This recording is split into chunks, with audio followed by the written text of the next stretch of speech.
Okay. And while we're confirming we can get that, why don't we do some tactical things, and we will keep going. Call the meeting to order. So I'm calling the meeting to order at 3:38. We'll adjust the timing a little bit based on the technical difficulties at the top of the call. But our agenda for today is to go through roll call, meeting minutes approval. Wrong one. Sorry, I sent you the wrong one. Oh my goodness. Okay, one more time. We will go through the roll call and meeting minutes approval while I send Chris the right deck. So from a roll call perspective, we'll go ahead. Dante? Here. Thank you. Kathy? Here. Shannon? Here. Okay. Zulma Toro? Okay. Steve Weir? Here. Kelly Valeries? Erin Benham? Here. Great. Thank you so much. The other tactical item is to approve the meeting minutes from the July 17th meeting and the June 18th meeting. Those were sent by Alicia last week, and I forwarded them along with the agenda. And so can someone make a motion to pass both of those meeting minutes? So moved. Thank you, Kathy. Second. And second, who was that? Shannon. Shannon, thank you. Any nays? Any abstentions? Any discussion? Okay, the motion's passed at 3:40 p.m.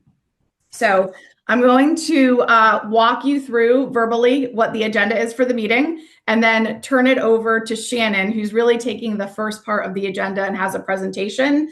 And then we'll go back to the other detail. And in the meantime, we'll make sure that Chris or I can get the overall deck set up. So we are doing 4 things on the call today. We just went through the tactics. The second is this is the first of a series of committee sessions that we're going to use to build towards the August 27th commission meeting that will focus on the work-based learning topic.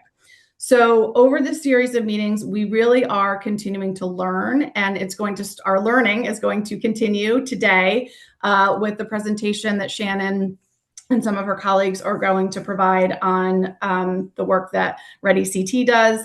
And so we'll spend about 10 minutes, 15 minutes or so on the presentation with about 10 minutes of Q&A. Then we're going to dive into a facilitated discussion to say, okay, based on what we learned from this example of this scenario of what Ready CT does, how does that apply to our broader recommendations as we think about what we are going to deliver to the commission from a scaled perspective? So we're going to continue that learning process throughout the weekly committee meetings.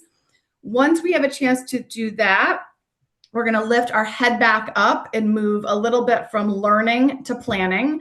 So we have a sketch or an idea of what we want to include in each of the meetings, the weekly committee meetings leading up to August 27th.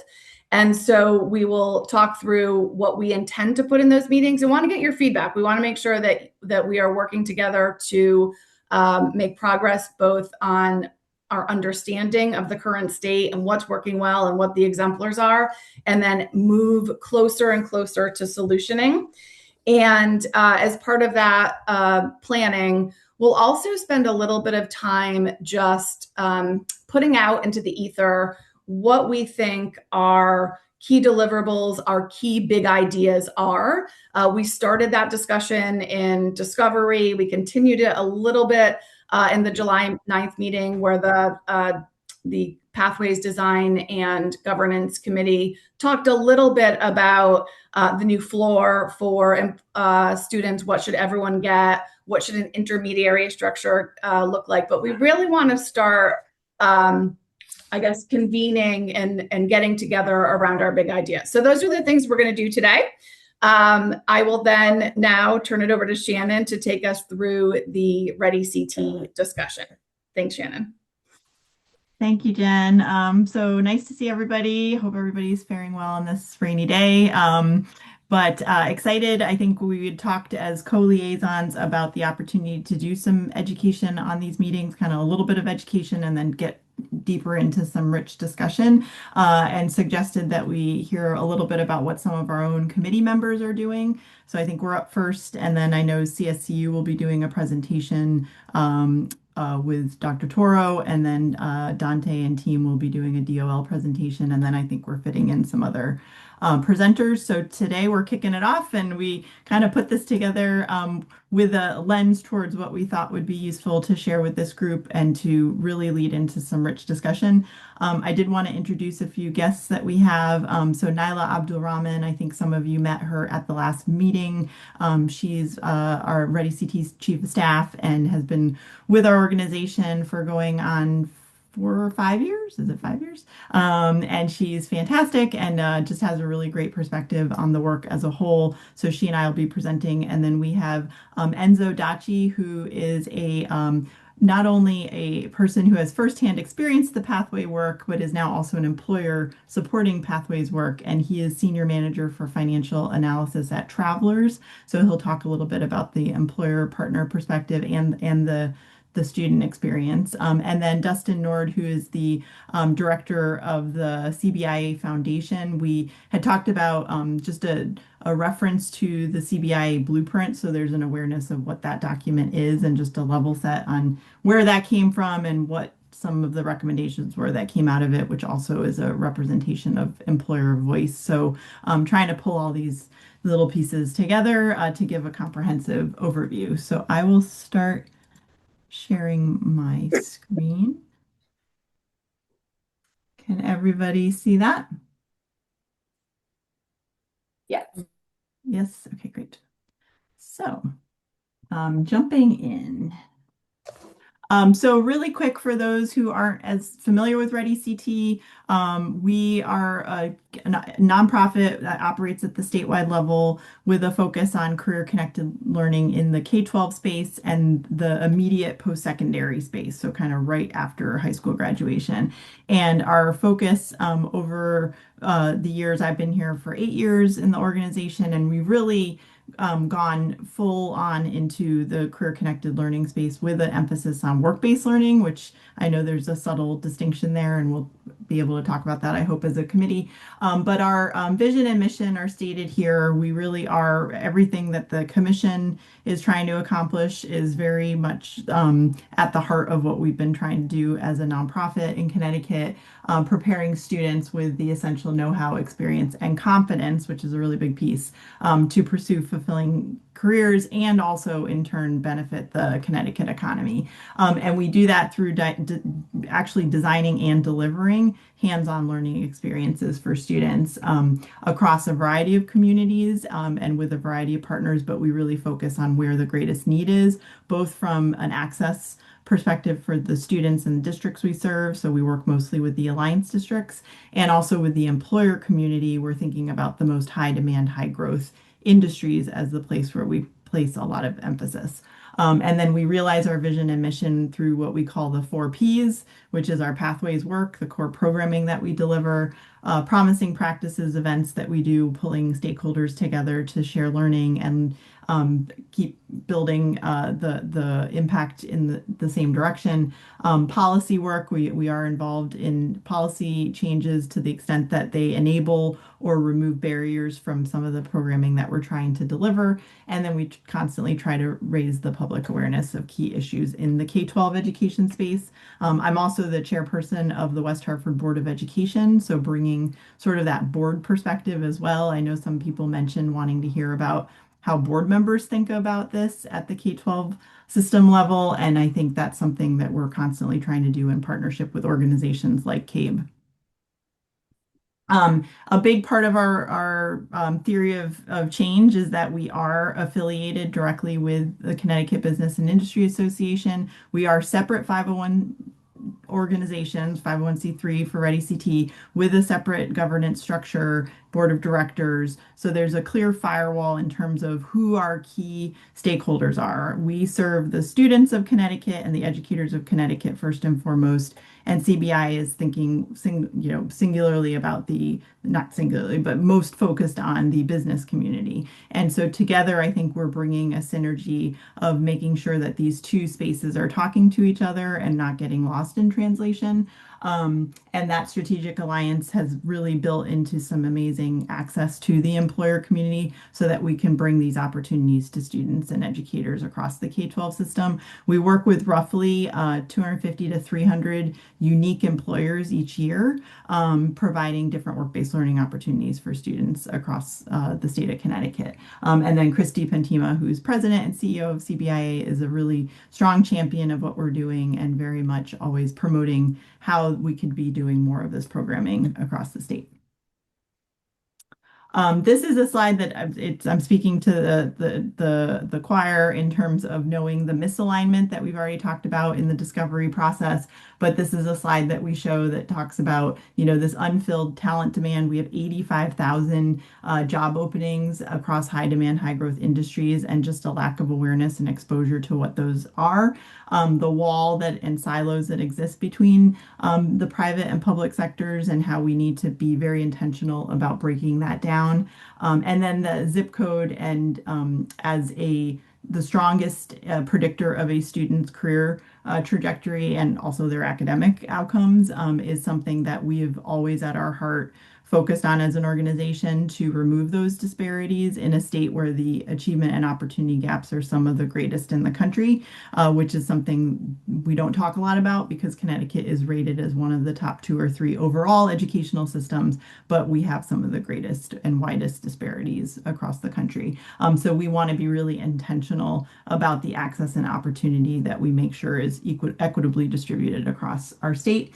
So to address this misalignment, we serve as that intermediary that we've kind of been talking about in passing to translate into alignment between what industry needs and have that be tied into the way that we think about the design and delivery of our K-12 educational system. So with that, I'm going to turn it to Nyla to take the next slide. Thank you. And I would say, adding to our strategic alliance to CBIA, we are connected to the U.S. Chamber of Commerce Foundation. And so we're able to bring in a lot of resources from the national level, but also in terms of just how to engage and interact with employers. So really thinking about how do we make sure that we not only understand what the industry demand is, but how do we work with the industry?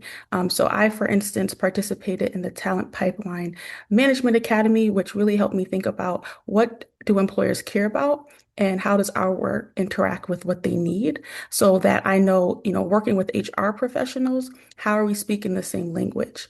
So the work that we do really adds capacity to educators by way of having the time to go bring knowledge back to educators and learn about best practices. So education and business have complementary goals without a clear structure to achieve them. And that's where Ready CT comes in. We provide capabilities through expertise in K-12 education. A lot of people on staff were former teachers, including myself. I taught first and second grade, but we have a lot of people working for Ready CT who understand the K-12 education space, which allows us to interact within schools and have the understanding of how schools operate while bringing in the industry information. We're also able to be flexible in terms of being able to adapt to the needs of the schools, the needs of businesses, because our whole purpose really is to provide that support and be able to create processes and things that streamline how we connect youth with different resources, especially when you have young people who might have something come up. We're able to provide those needs through our supportive services. We make sure that all of the work is strategic. So thinking about what's the goals at the school level, what's the goals at the employer level, understanding that each community needs something different. And we have demonstrated impact. A lot of our employers return or stay connected to the work through our industry advisory boards or through our internship program. We work in many different communities, so that allows for us to bring best practices to different communities based on what we've learned somewhere else, operating in multiple school districts across the state. And we build really strong relationships with community partners so that we can connect young people with training opportunities in addition to maybe additional resources that can help their family while creating that pipeline to the industry.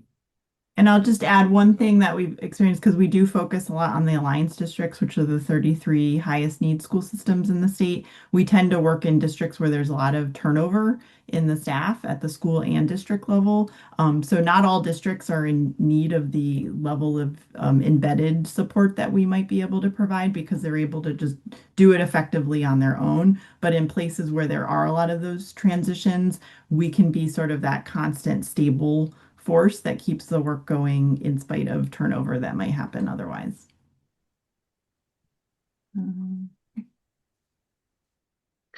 So once again, we're really the bridge between education and business, being able to translate workforce needs into action, primarily by having the relationships to talk to employers to understand what the needs are, specifically understanding what are the credentials that are needed, what are the skills that are needed, and creating a map to figuring out where can the young people get the training for that, or what types of partnerships can we build so that young people are prepared to enter the workforce. We have schools staff or people who are embedded within the schools, so they work really seamlessly with the structure that already exists. As an example, I presented at the National Association of Workforce Development Professionals in New Orleans in the fall, where we had a representative from Hospital of Central Connecticut, along with a school counselor and a Ready CT staff member to talk about the career pathway work. Because really, once our team is within the school, they are part of that community, being able to really work seamlessly within that school system. So we make sure that career connected learning is happening. Part of that is being able to connect educators with employers. So sometimes teachers might say, we want to have someone from this specific field, and we're able to bring that person into the classroom or create site visits or things like that, which I'll talk a little bit more about as it relates to the different types of work-based learning. But really understanding what educators are looking for and being able to make the industry connections for that. So that's where we're employer partnerships, really thinking about what community partnerships are necessary. So when we are working with a school, what industry is big within that school system or within that community? And are we connected to make sure that there is a pipeline that exists from K-12 to that industry? We're also able to secure additional funding and resources, which allows for maybe transportation sometimes for those site visits, or allows for internships to be paid. So there's a lot of things that we're doing that add value that the school might not be able to do on their own, partially because of capacity or resources.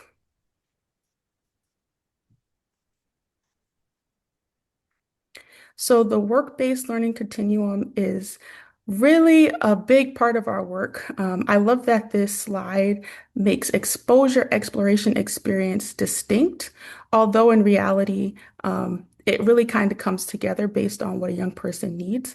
But exposure is helping young people understand what's available, what's out there. And we do that through guest speakers. So for instance, having Downs Construction come into Buckley and young people can learn about the construction industry, but then that can then extend to a worksite tour, seeing something on site so that young people not only have that first level of information sharing, but then they can see it for themselves. This also includes college and career fairs, lunch and learns. Lunch and learns, we bring in an educator or the educators and students with an employer and just talk more casually about the industry, maybe talk about a professional's pathway. And that can be a little bit more informal where young people feel a little bit more comfortable to engage with the professional. And then exploration gets to the level of, what is your resume? Well, why is a resume important? A lot of times, the young people that I work with, they don't necessarily realize how the extracurricular activities or ways that they're involved in their community helps paint the picture of who they are. So helping them to understand why a resume is so important and why participating in different things can help create their profile.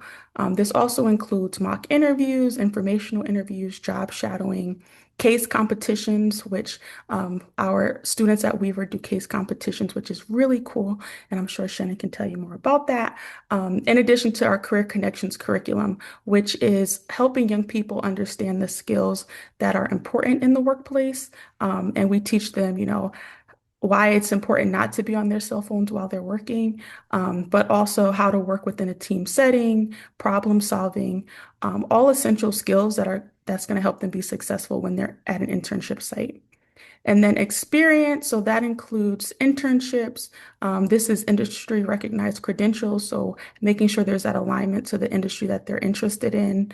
Networking events, our Career Connections curriculum helps young people have the confidence to engage in those networking events. So a lot of times they say that they feel more confident after doing our programs, so that they can interview well. This also includes our Yes Academy, which is a week-long boot camp during the spring break, where young people are learning those skills and interacting with professionals. We also have GRIT, which is a summer internship program that's sponsored by employers, and students work in groups to work on a project really focused around solving a problem. And then there's a showcase that's actually next week. So if anyone's interested in attending that, you can see the young people who have been interning for the month of July present their project to the professionals. And then we have First Responders Youth Academy. So we work with fire and police, and young people are learning a lot of different skills and understanding of what it means to be within those industries. And then lastly, Student 5.0 and Career Bridge, which supports the high school senior with their transition to career and beyond. So we have two main models for career pathway work. The career pathway model is really focused on 9th through 12th grade and taking young people through that work-based learning continuum. There is an academic alignment, so we have industry advisory boards that inform the career-themed course sequences, making sure that it aligns to the industry, making sure that there are credentials and dual enrollment opportunities that are aligned to the industry, so that by the time that young person graduates, they have a lot of experience and skills that they're adding to their resume to make them ready for it, whether it's college or entering the workforce directly. Work-based learning includes all of those things, but it's just really aligned to whatever the industry is. So each career pathway has a different industry focus, and all of the work-based learning is aligned to that industry. And then the last piece is the durability skills. So teaching young people how to be in a professional setting and making sure that they feel confident and successful in those settings, whether they're going to go to college or directly to their career after they graduate high school. The Career Bridge model focuses on the high school seniors. So we're working with them a little bit later in the game. And so our relationships are formed more quickly with students, recognizing that they may be in different places. They may have had some career exposure or they may not have had career exposure. So really understanding what each person needs when it comes to their next steps. And so with the work-based learning continuum, thinking about, do they need exposure? Do they need experience? What's going to help them be most prepared once they get their diploma? And so the Career Bridge model encompasses our Student 5.0 program that was funded through Career Connect up until June 30th. And we have continued funding to keep that work going. And then our electric boat project supporting high school seniors interested in working with electric boat. Great. Thank you, Nyla.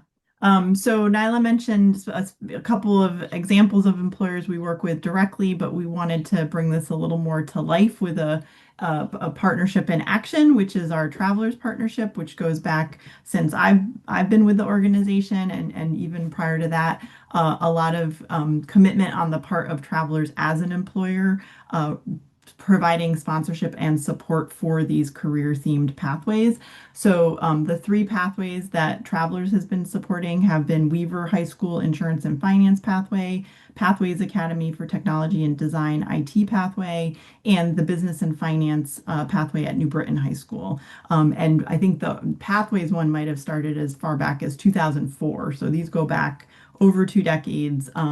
And what the investments that Travelers provides, which Enzo will be talking about from a firsthand perspective, is a dedicated on-site team from ReadyCT as well as an off-site team. So we have 3 embedded career pathway program managers at each of the 3 schools, one per school, who are responsible for implementing the components that Nyla spoke about on a day-to-day basis, with a heavy focus on the work-based learning continuum of experiences. And then there's all the central office support that they receive from our team relative to data collection and reporting, communications, marketing, collateral, family engagement materials, and social media, and administration, because there's a heck of a lot of administration that goes into all of this, especially when you are actually the employer of record running an internship program, which includes leveraging things like there was on the previous slide, the Connecticut Youth Employment Program, which is funding from the Capital Workforce Partners Workforce Board, where we actually get the funding from CWP, and then we serve as the employer of record and pay the interns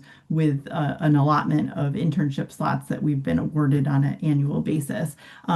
But that central team is taking care of all that administrative work, including the payroll for those interns. And then each year, it's approximately 500 students across those 3 schools that we're working with just with the Travelers program, gaining skills, either light touch with just a single work-based learning experience, all the way up to completing the full 120-hour paid internship.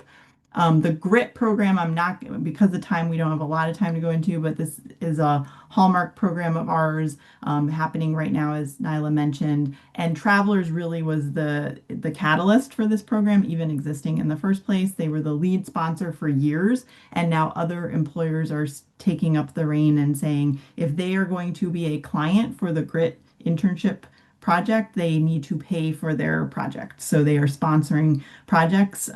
If they're a for-profit employer, if they're a nonprofit employer, we don't charge for the project. And we have 30 projects happening this summer, representing 17 different employers across the greater Hartford area. So a lot of interest in that GRIT model. It's kind of a flipped internship where the interns come to us every day, but they're working as consulting teams on a real world client project that is very rigorous and robust. So similar to what some people may have heard on the call last week with the New York City model, we've been doing this GRIT model since I think the original one started in 2015.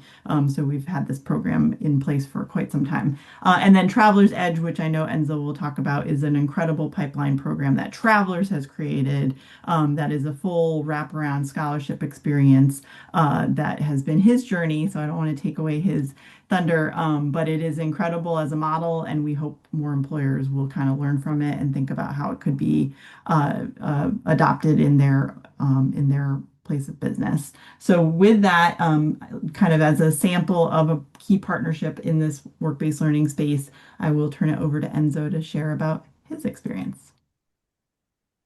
Thank you. Appreciate that. So as you mentioned, I wanted to start by sharing a little bit of my personal journey at the high level here, just because I think it's important context for everything that we're talking about today.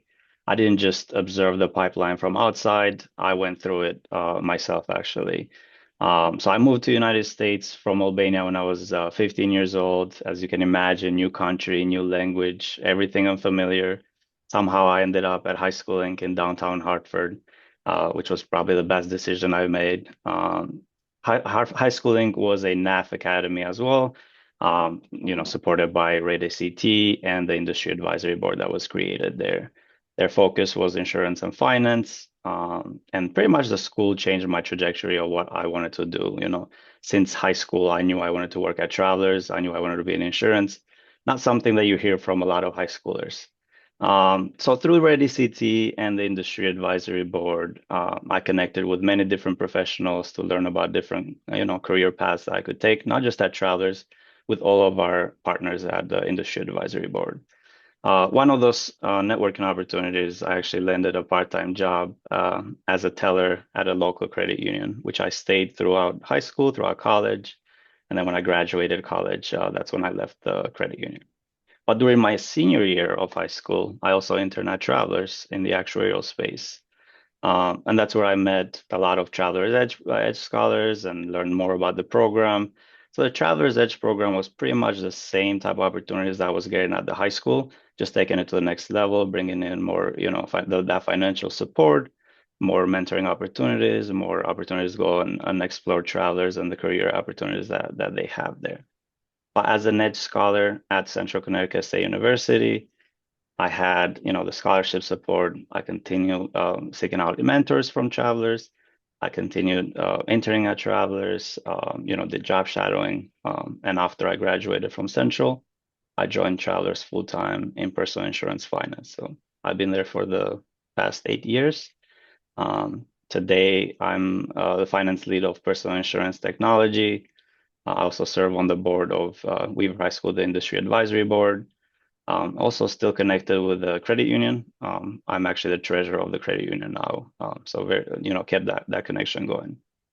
The reason I share all of this, it's simple. I'm a product of the pipeline. And now, on the other side, I'm helping other students go through the same process as well. That's a little bit about myself. Can move on to the next slide. So what does this work actually look like at Weaver High School? So I'm on the industry advisory board at Weaver High School. There's other pathways that we support, but I'm at Weaver High School. So in partnership with, Ready CT and the industry, on the left side here, you will see a couple of things, and you heard a couple of things mentioned already, but you'll see, some of the things that we're involved in, whether if it's the career exploration part. We do this through site visits. So we have the students come in at Travelers. They've visited our Travelers Claim University, our offices, to see what a day looks like. We visited Hartford Healthcare, Liberty Bank, the Hartford, just a couple of companies there to name. On the professional skill development side, so we do this a couple of different ways, but one of our successful one is C3 Acceleration. This is a full day program that covers communication, interviewing, personal branding, things of that nature. We also bring in, different speakers for the classroom and speaker engagement piece of it. So everybody in the industry advisory board, the members, through their companies, they bring in different volunteers who show up to teach a class, to talk about entrepreneurship, personal finance, insurance, any topics that the students might have an interest in. We also help with mock interview prep, whether if it's the internships, the Travelers Edge program, wherever that could be. Also at the school during freshman year, we have what's called the sign-in week. We bring in speakers for that as well, where freshmen actually get to choose which pathway they want to go to. At Weaver High School, there's two pathways, the insurance and finance pathway and the journalism and media. So we'll have speakers on both sides to talk about what kind of opportunities they're going to get on each side. And that's where they get to pick. We also provide internship opportunities, as was mentioned earlier. On the right side here, you'll see I'm showing some of my personal involvements. These are a couple of my favorite things that I do every year. So one of the things that the school does is a career fair, and I go every year representing Travelers. You'll see the students, as soon as they see our umbrella, they'll run to our table. They already know what Travelers is about, what we represent.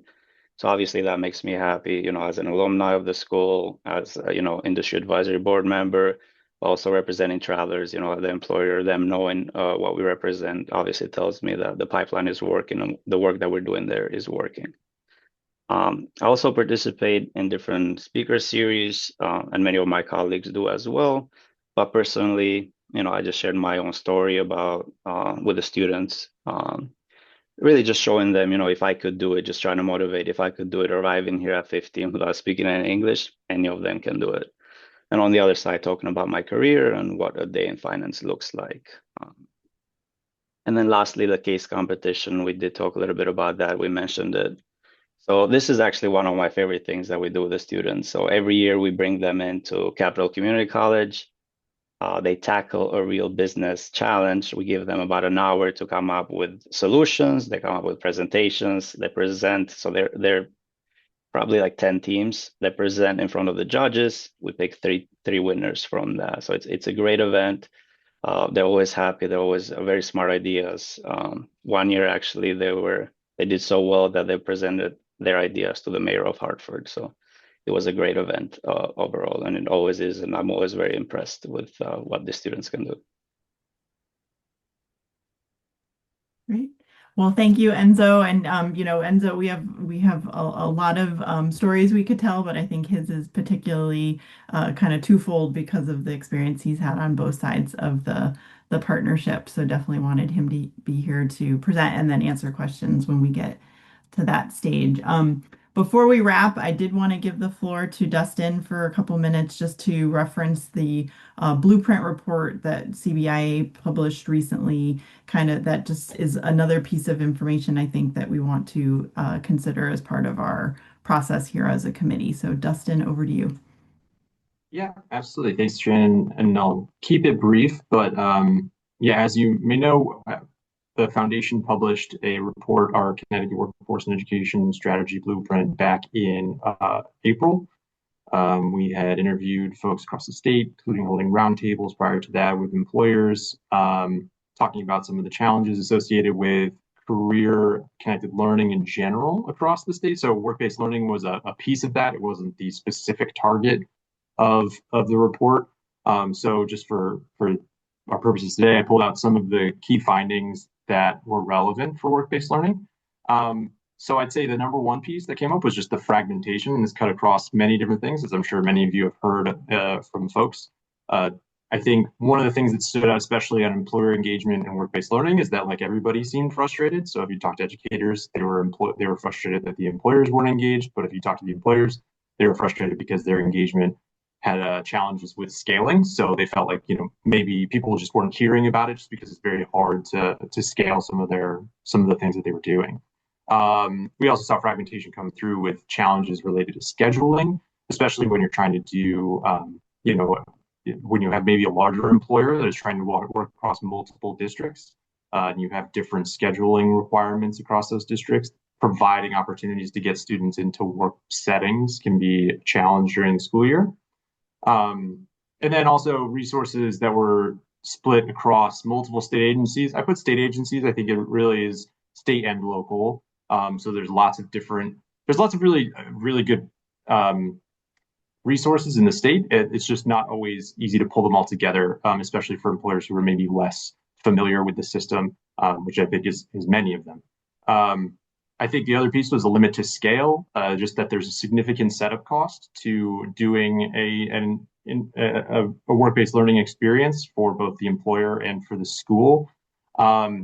It relies heavily on local connections for that school. So, there's just talking to one high school this morning, actually, just having a conversation with them. And it's, they rely heavily on people who went to their high school that have a local business in order to make that grease the wheels, so to speak, to make some of these things happen, which is not a super scalable strategy for some of these folks. And additionally, each internship in a lot of cases is bespoke because these schools are not necessarily working off of I don't want to say a standard, but they're not working off of a template, so to speak. So they're usually trying to create it for each individual business. And I think another piece that's underappreciated is the scarcity side of things. So a lot of folks worried because there's a limited amount of employers in their area, worried about sharing that relationship across multiple parties. And that can be, impact their willingness to engage in work-based learning. And oftentimes, like we heard this from multiple employers where they just had kind of a bad taste left in their mouth because of some of those interactions where it was sort of not being able to work regionally. So I think those are all some of the more relevant work-based learning challenges that we heard. And then, if you want to go to the next slide, some of the relevant recommendations that were in the report that came out of our discussions were things like addressing work-based learning liability barriers. Some of that is just people's understanding of what those liability barriers are rather than them being specific that they exist, if that makes sense. So it's just a lack of understanding. Part of it is piloting regional schedules. So how do are there opportunities to have regional schedules for certain types of career learning so that regional employers can engage across multiple districts? Establishing workforce navigators regionally, which was passed in the last session, but again, trying to provide an opportunity for someone in a region. We heard that region-based approaches were still important for folks. So how could you potentially reduce the need for any one employer or any one school district to have to maintain many, many relationships, but instead have one person potentially do that? And so this is one way that you could do that. Empowering RSPs with funding and mandates. So some of the specific areas that RSPs are working in, how can we better provide structure around that to kind of scale those success stories? Building inventory so that employers know where things are and that students know where things are and what kind of opportunities are out there. A big one was regionalizing Perkins industry advisory boards. That's a lot of where the employer engagement is happening for some of these folks. But again, it does not always sharing across districts, and there are many. So if you have a regional employer, they're sitting on many Perkins advisory boards. So is there a way to potentially regionalize those to reduce the burden, potentially make it a more scalable endeavor? Scaling intermediary organizations, again, so that you can help, as Shannon was alluding to, that there are things that are repeatable, like some of the compliance elements to this, for example, that if you had an intermediate organization that could help with that compliance aspect of it on a school by school basis and on an employer by employer basis, that could make inroads in scaling some of these programs. And finally, making a student and family portal. So helping bring a lot of those resources that we have at a state level more into one place. And so these are just the ones that were relevant based on the recommendations in the report. We've since held multiple roundtables and had further discussions about a lot of the report, and we're continuing to try to update this as we go. But yeah, happy to answer any questions about the specifics around work-based learning that we talked about. So I will stop sharing my screen, but I can pull back up any slides if anybody's interested, and just really thank everybody for the time and the attention. This work is what we live and breathe every single day. It's all we do is K-12 career pathway and career connected learning. So we just have, I think, things we've learned a lot about, things that we know could be done better, and would love to continue to have. I'm just thrilled that this commission exists and that this work group exists, and want to see kind of where we can go next, so that what we're doing isn't sort of one-off piecemeal, but more systemic as much as possible. So thank you for your time, and happy to take questions.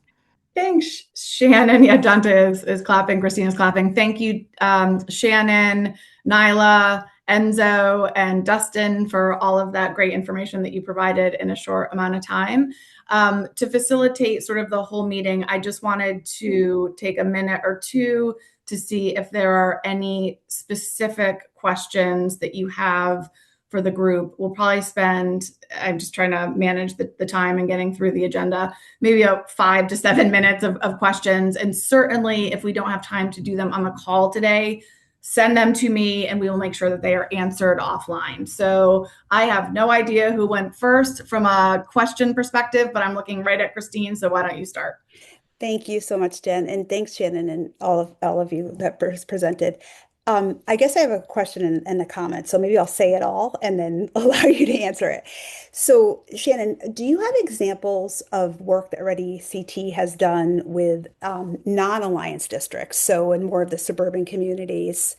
And I'm more interested to know like how that's funded, and maybe that's a broader conversation that's beyond just this quick thing that you can't answer in the 5 to 7 minutes. But I think that's going to become a critical aspect of like our work moving forward, especially as we think about regional hubs and everything. My comment is that everything that everybody has said, I think is fabulous, and I agree wholeheartedly with. So as I say this, I'm just recognizing a significant challenge. And it was mentioned several times. There's been even attempts to regionalize school districts across the state of Connecticut. There was a regional calendar, if we all remember that was actually legislated, that went away. So I wholeheartedly agree that we need to have like regional schedules, like regional ways to approach this. So don't misinterpret what I'm about to say. But we really need to think through a strategy on how to sell this to districts to get them to kind of buy in. Because if it's just legislated, I mean, that's what happened with our regional calendar, if you all remember that, where we all said we're going to have this system so everybody has the same calendar. And then 2 or 3 years later, because every town and state of Connecticut or every school district had to be unique, it went away. So in our planning around that, because I agree, it's a key component of making this work. We're gonna have to think about a strategy on how to get districts on board to implement that type of model. Thanks. Yeah, can't agree Thanks, with you more. And we think about that every day because there's a lot of inefficiencies in our model, our very local control model. But we try to bring, like Nyla was saying, the learning we have wherever we go, and don't let district lines prohibit that. So, like our partnership with Electric Boat now works across 3 different school districts and 2 technical high schools, so 7 schools in total, and they're all starting to row a little bit more in the same direction, even though they're completely different LEAs, local educational agencies. So I think we're thinking about that all the time, and not a quick solution there at all. In terms of your question about exposure, we do a lot of high level light touch exposure work for career connected learning across the state that we didn't even talk about, which is funded at a statewide level. So we project manage the Lieutenant Governor's Computing Challenge, which does a focus on computational thinking and connections to careers in those spaces. We run the statewide robotics initiative, which is funding robotics team support across the state, and then also the manufacturing roadshow, which we do in direct partnership with the regional sector partnerships. And there's 5 stops for that roadshow. So that's bringing in every district in the state touches one or more of those programs. So we do have contacts in every single district.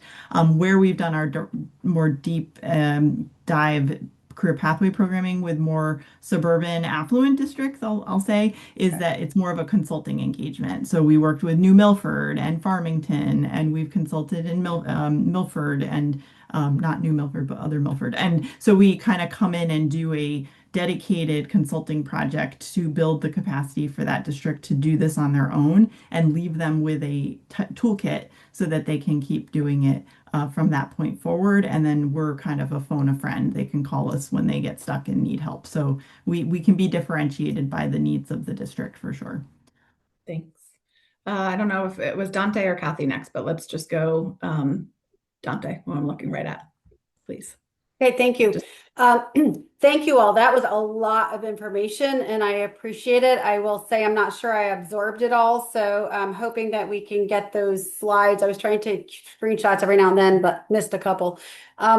So there was mentioned that many of the Ready CT staff are former teachers. Even Nyla, you mentioned you were, but do you currently, do you employ certified teachers? Because I'm wondering, you mentioned about folks being embedded in the schools, and I'm just not sure what types of folks are embedded in the schools. And then after that, I have one more quick question. Yeah, so I think one of our kind of unique strengths is that the profile of a person who I think is really well positioned to do this work is somebody who's both super aware of how the K-12 system works, understands the bureaucracy that might come with that, also appreciates everything that teachers are expected to do on a daily basis, and can kind of have a direct connection in that respect, and also love working with young people. Like, you can't fake that. They will sniff that out in a heartbeat. So and they are also people who know how to navigate the relationship with employers, and finding people who can do both those roles is really challenging. So we have a very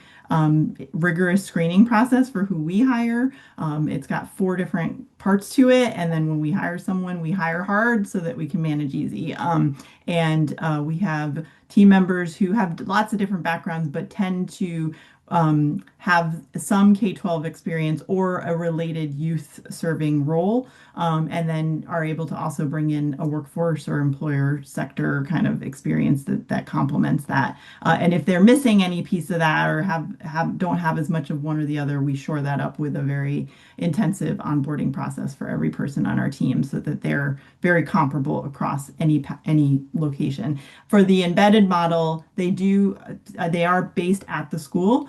So we have MOUs with each of our partner school districts that allows them to have access to a space, a working space. We kind of set parameters for what has to be in place. They go through all the background check requirements, and they're basically a community partner who has a shared space in the building, and then they are there 4.5 days a week. So Monday through Thursday, they're fully there at the school, or out on offsite meeting with employers. And on Fridays, they're half day at the school, half day at our home office where we do all of our PD and capacity building for our team.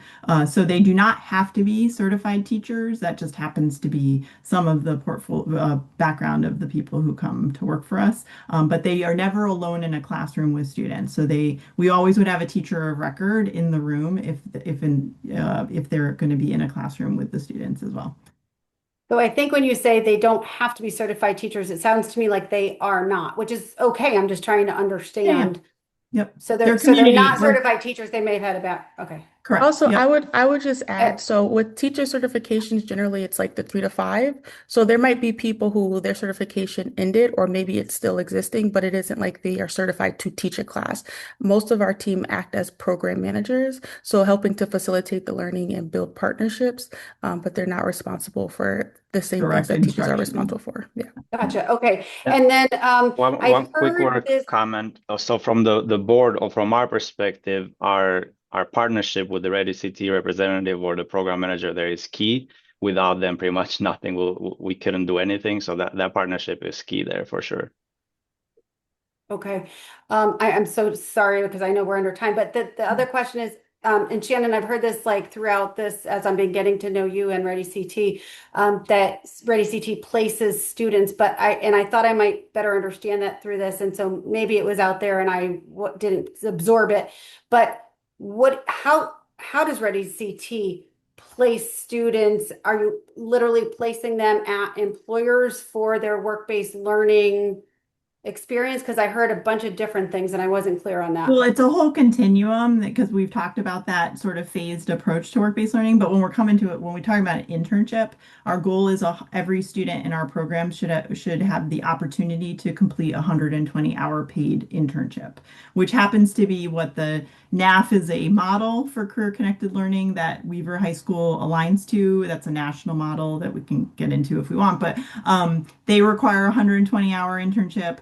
The Connecticut Youth Employment Program requires a 120-hour internship. So 120 hours, for whatever reason, seems to be the magic number. So, but we will facilitate the recruitment of the internship, the preparation of the student for the internship, and then match them together for that placement. And then we will oftentimes serve as the employer of record, handling the worksite agreement and all the working papers and all the requirements that are in compliance for that student to be set up for their internship. And then we check in on the internship once it's actually, we actually orient the employer, and then we check in on the internship as it's happening. And then we survey everybody at the end of the internship to see how the experience went so that they're not necessary. So like, it's not necessarily the employer is the employer of record. Sometimes you're the employer of record. Correct. Just placing that. Okay.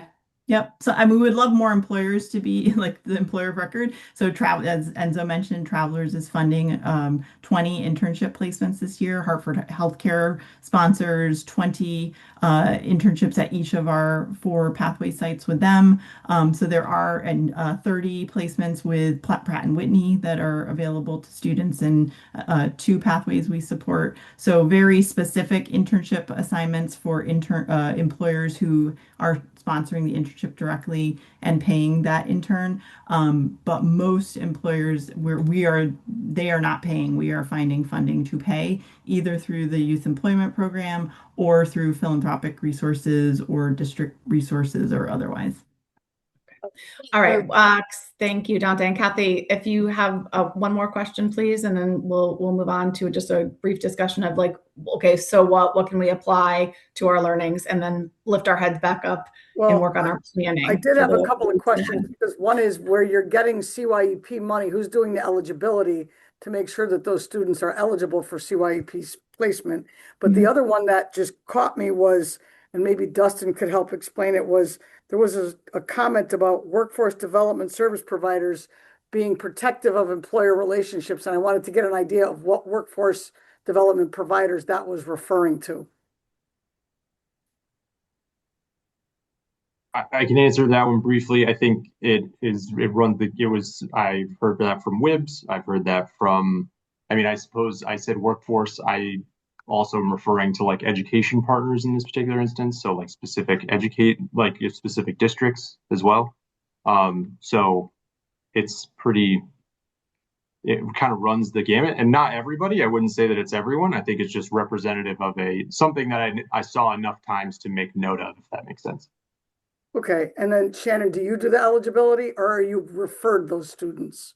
Mostly we do the eligibility. There were a handful of referred students we took on this year because they didn't have another place to go. So do you then give all that eligibility documentation back to the WIB for their audit?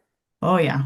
We're going through. We have, I think, and that is a thing I would love to. I don't know how in the weeds it is for this group, but we have so much experience now with that program, which is fantastic, and I want to grow it. But the process has to be different. It is the most burdensome, difficult process to administer, and I'll be honest, it's killing our team. It's killing the work sites sometimes. It's just a lot of work, and the timeline is not on our side. We do not get our allotted slots. Last year we got them 1 week before we started internship programs, and we had asked for 100 internship slots and we were awarded 40. So when we found out that we were shortcut by 60 when we thought we were going to get closer to 100, we're not turning those interns away.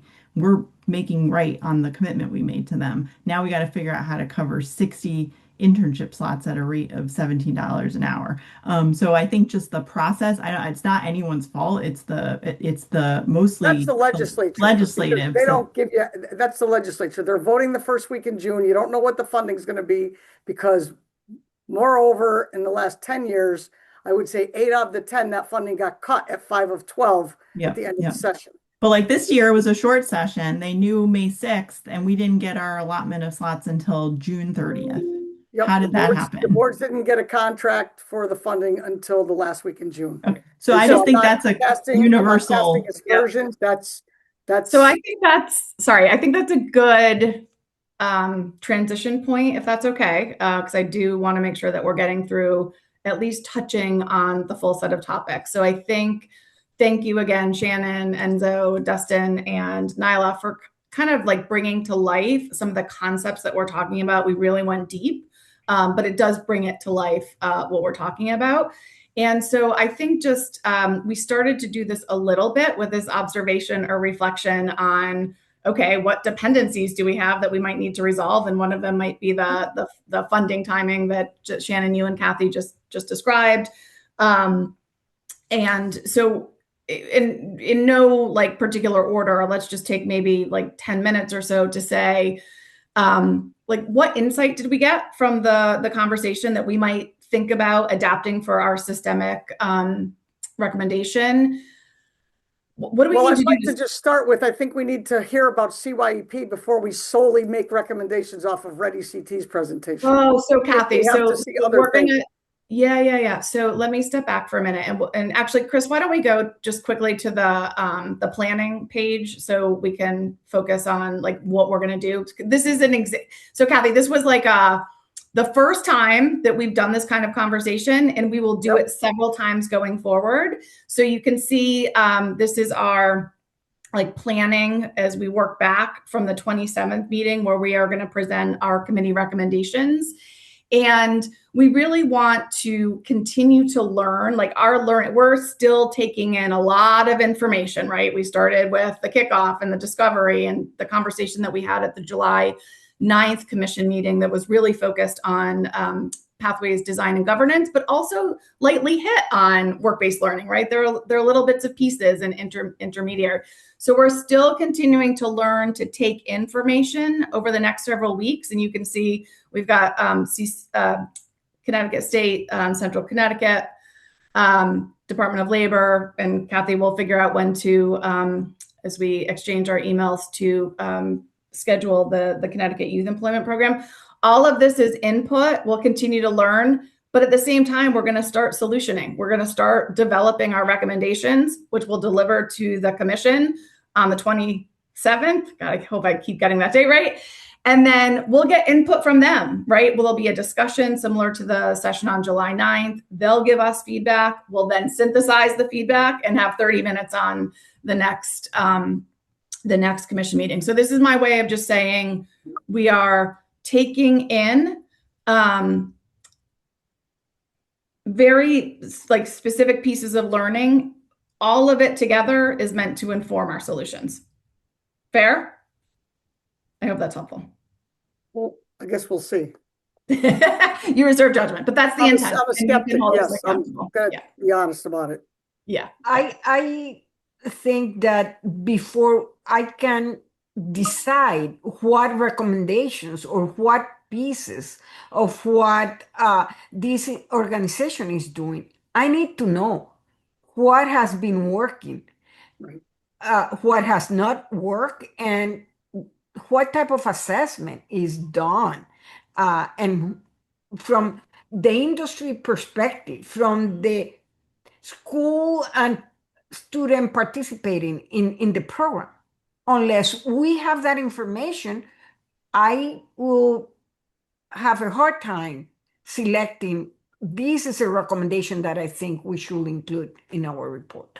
See, I view it very differently. I don't see us there yet. I think that what I see is, okay, we listened to one presentation of one model, and what can we glean from it? And then we're going to hear another one next week, and we're going to hear another one the week after. And then at the end, it's going to formulate a broader set of recommendation. Am I wrong, Jen? That's exactly right. And we're not Okay. deciding right now Correct. who is doing the things. It's like, what are our big ideas? What do we want to deliver as a priority set of recommendations of what we are going to deliver? And we will get to the detail of implementation and who later. That's exactly right, Christine. And that's a very fair discussion. So if we were to go back then maybe to the application discussion, just based on these prompts, any immediate reactions? Jen, what I caught my mind was when they referred to the workforce navigator. Mhm. We've had a lot of conversations, not just in this work group, but others, the role our guidance counselors play and how difficult it is for them, because this really is not under the purview of what a guidance counselor does. It probably will become what a guidance counselor should do, but it really isn't what it is. Mhm. And I wonder how many schools, I imagine if the schools that have that, I think that I'm calling it the right thing, the workforce navigator, which I'm guessing is like a career counselor. I think that is strength that is needed. Even to go back to Kathy's comments at the beginning of our call, how she was saying that the biggest thing from employers is the connection to a school, not getting a call back or who to call. Yeah. I think I think there's got to be something there like that in order for this to move and to be systemic to all schools, that they have to have that piece there.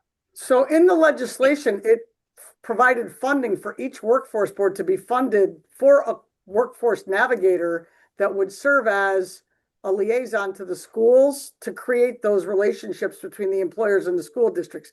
And honestly, when I got back from the meeting this morning, I emailed Kelly and asked her, where is that? Because I know the money is in the budget, and I'd like to know when we can expect that, because we don't have to wait to get started in that. School's going to start. We should get these people on board at each of the 5 regions to begin those conversations. I don't think we necessarily have to wait for the commission. We already know what their intent is and how do we get it implemented so that we can see what's working and what isn't, to your point, Erin. Right.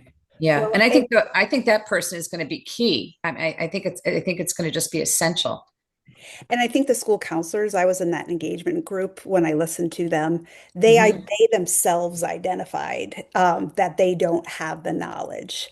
Right. So connected to that, in I would push back on it's not their job. I Yeah. think what's happened is that their job has been consumed by other things, particularly Yes. mental health support. So Yes. there's not a lot of time to do it, but they have identified that even if we had the time to do it, we don't necessarily know what those are to your points. And then in a lot of schools, like in Bethel High School in my previous district, like we had somebody that was dedicated to that, but they were they had kind of more of a support role to the school counselors. So Mhm. that wasn't necessarily their area of expertise. And there's no systems that are currently, the systems might exist, but that aren't currently working to fill the void, to provide their, and because they identified that they need the professional knowledge to do that, which leads to the scale thing, right? I Right. mean, if we're going to really scale this, then not only do schools need to have these people in place, but they also need, and do we need somebody regionally? But I think that we also need kind of an ongoing professional learning for school counselors and the career navigators that are going to be constantly updated so that they when they are doing that career advising, and I know that's not our group, but even setting up Yeah. internships, that Right. they have that knowledge. Yeah, because their role is certainly evolved immensely. I mean, it was overpowering, I thought, when they had to know every university and every detail of getting into a college. That was overwhelming. And then mental health came in, and there were just so many pieces for them. And you're right, they're the first ones to tell you that they don't have the knowledge. They want to, but they don't have the knowledge because we were so college driven.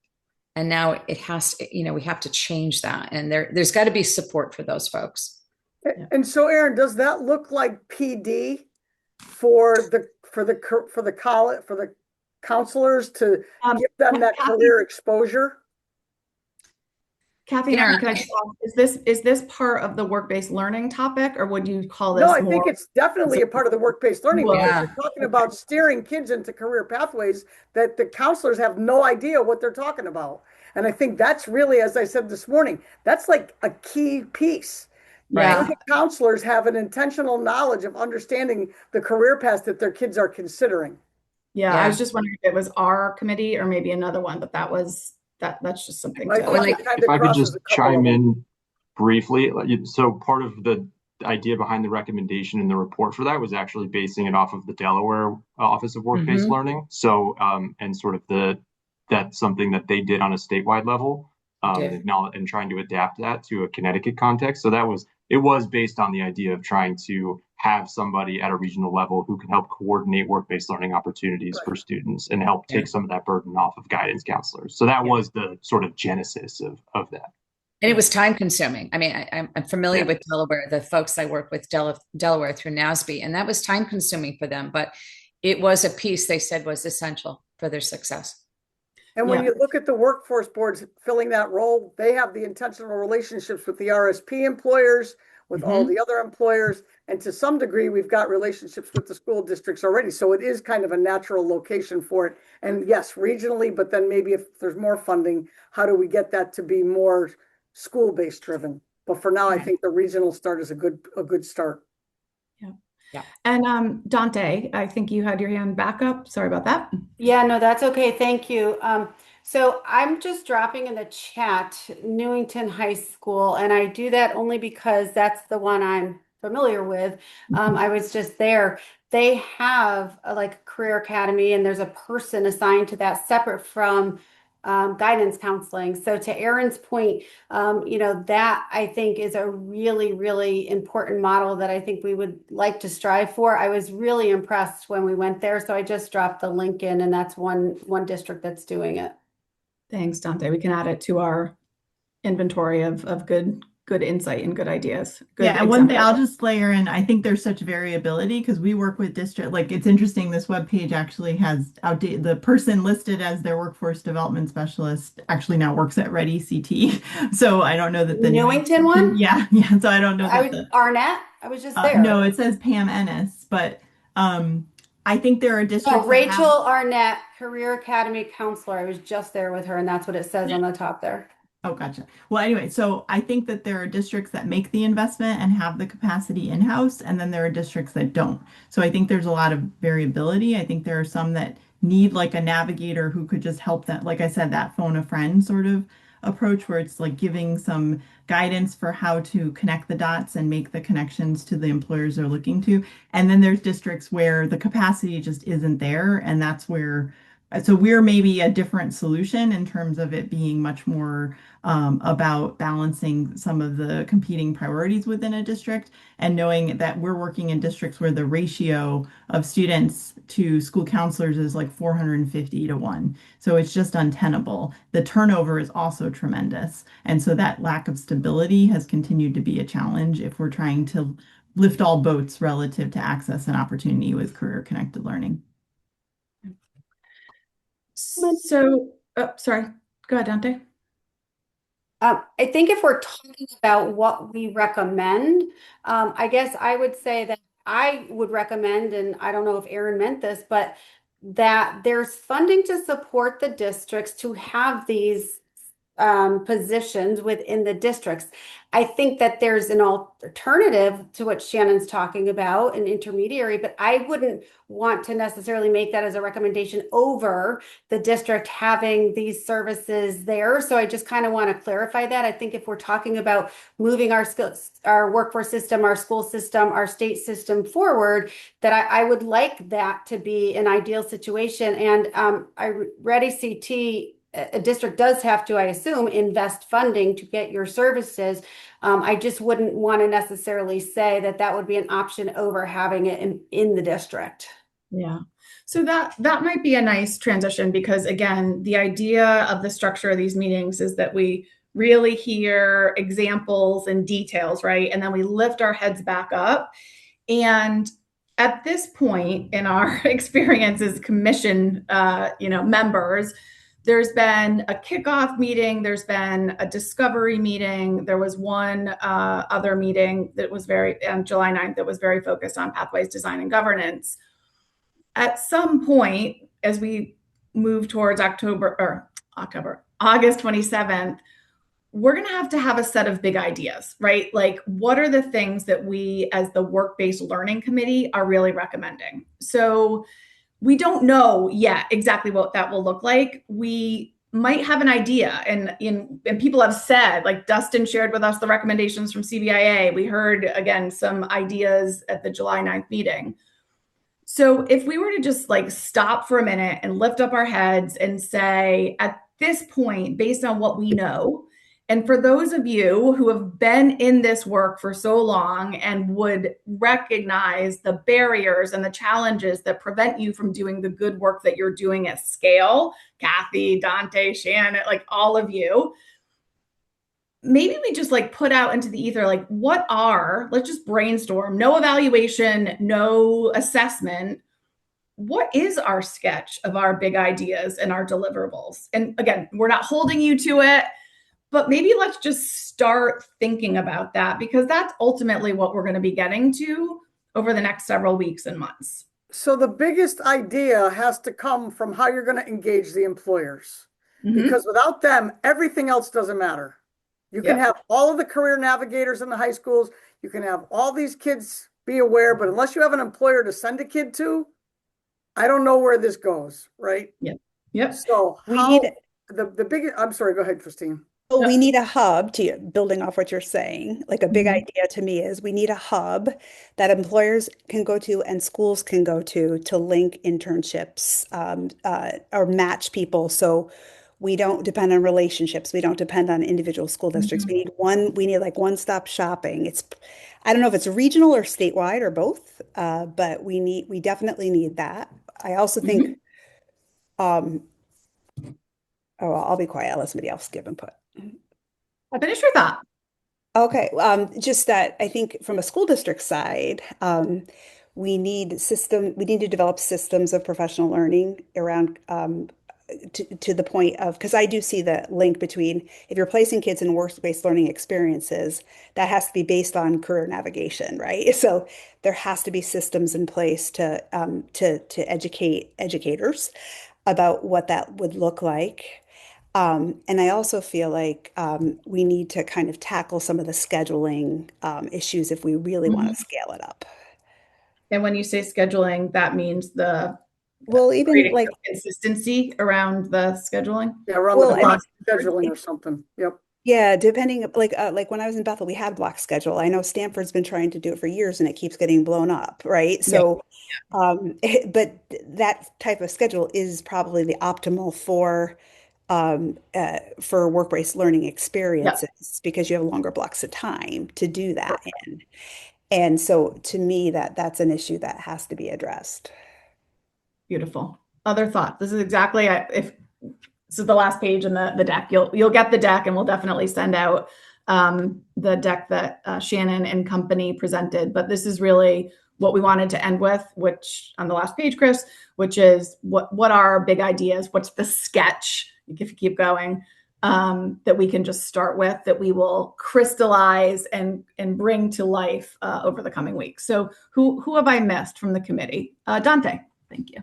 I think that we need to make sure there's an investment in kind of an advertising and marketing and or educating campaign because as we know, like we talk about the American Job Centers, it's all we talk about, and like most of the world in Connecticut doesn't know anything about them, and those are the places right now that you can go to get connected. So I think that we need to have that as well. Great insight. Yep. I also think we need a frame. I don't feel like we've really touched deeply about what it looks like for both schools and employers. Like, what are the expectations of these children that they're receiving in terms of what these internships look like? We've talked about this at previous meetings, and I know Shannon's done a lot of work on this front, but I think it is a barrier at times. Yeah. And Christine, could I ask, are you talking about just internships or what should students expect across the continuum of work-based I learning? think across the continuum, Okay. but I would look to other people's opinions on that. Yeah, I think you have to definitely help give you have to give guidance on what high quality work-based learning experiences look like at each stage of the continuum. So we kind of define what a high quality job shadow experience looks like or a case competition, and then give a template for what it can look like. And again, you can't micromanage all of these things, but I think you can give at least something to start with so it's not reinventing the wheel. And then on the employer side, we give a lot of guidance around what a high quality, like we have job descriptions for all our internships. And so they are given sample job descriptions, and then we'll actually meet with the employer to refine it and hone it down to something we think is developmentally appropriate and able to be completed in the time frame that they're talking about. So it is a lot of work that sort of goes unseen to set it up for success, because the whole point is, like, if it's not a positive experience, that employer is not coming back the next year to host an internship. So there's a lot of time that needs to be put into that, whoever's doing it. Great. Okay, stream of consciousness from our Steve. We're any This is my fault. What we know today. I hear a lot of the input. I agree with what I've heard. I think from an employer standpoint, part of it is the awareness that this is, what the resources are out there, and making it simple, because a lot of the small companies are busy working, and so keeping it simple, easy. I don't have the answer how we achieve that, because most of the programs I participated in, or see, they don't tend to be simple, right? But it's that would be aspirational, that we make it easy. Dante talked about advertising. I imagine that's also for the students, the educators, and the business people, I guess. But from a business standpoint, making it easy and accessible. Beautiful. Those are great design principles as we think about getting to our more crystallized solutions. Thank you, Steve. And Zulma, anything additional from you? want to make sure we hit I everyone. go back to the point and is along the lines of what Steve said. For us to be able to engage companies, the companies need to see what is in it for them. What are the benefits they are getting out of this process and these experiences for students? And I completely agree with the expectations. We maybe think about learning outcomes per each one of the phases of this continuum. Nice way to think about it. Learning outcomes per phase. Thank you.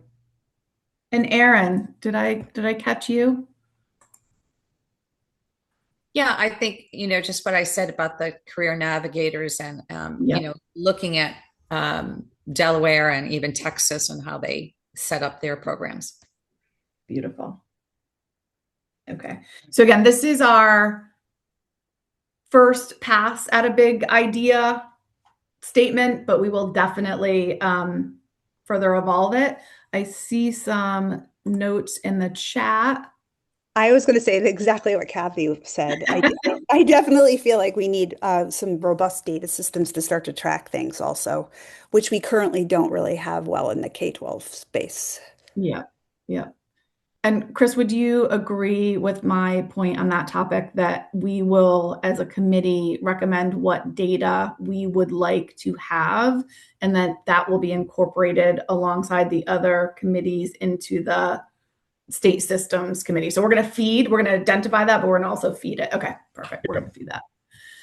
Okay, fabulous. If we could understand what data systems the school districts run primarily, that would be helpful too. Like do most of them run Power School? Is there a common, I don't know if everybody does, but understanding that would be key. Yep. Okay. But then you have to have a separate data sharing. We have data sharing agreements with each separate district, and then a nightly pull from their data into our data system to match our inputs with their inputs, and then we transfer it back to the district. So it's not simple. No, but that's why when you look at some of the platforms that are out there, and one that I looked at was called Build Within that they're using in DC for this, it sits right on top of their federal database for the state, for their regional workforce system, and it just feeds into it.